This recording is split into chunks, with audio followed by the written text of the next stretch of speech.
Hello guys, আমরা দীঘাতে প্রথম দিন কী করলাম সকাল থেকে দুপুর পর্যন্ত সেটাই আপনাদের সামনে তুলে ধরতে চলেছি। প্রথমত আমরা রেডি হলাম, রেডি হয়ে বেরিয়ে পড়লাম উদয়পুরের উদ্দেশ্যে।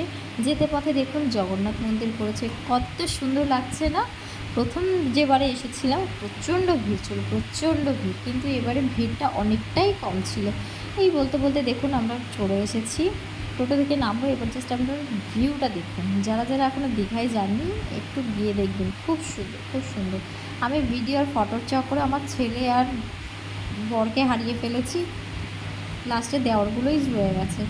যাই হোক, ভিডিও ফটো তো তুলতে ভুলে গেছি খাবারের, এই আট খাওয়া যেগুলো পড়ে আছে। আমরা মজা তো অনেকই করেছি, যথেষ্ট মজা করেছি, কিন্তু তার থেকেও বেশি মজা আমার ছেলে করেছে। ভিডিওটা দেখে অবশ্যই আপনারা বুঝতে পারছেন এত মজা করেছে যে সমুদ্রের জল খেয়েও ফেলেছে, এমনকি চোখেও চলে গেছে। এবার যাই হোক, আমরা এখান থেকে ফিরে রুমে গিয়ে ফ্রেশ হয়ে যে যার মতন দুপুরের লাঞ্চ করতে বেরিয়ে গেছি হোটেলে। খেয়ে দিয়ে তারপর আবার রেস্টে চলে গেলাম আমরা। টাটা।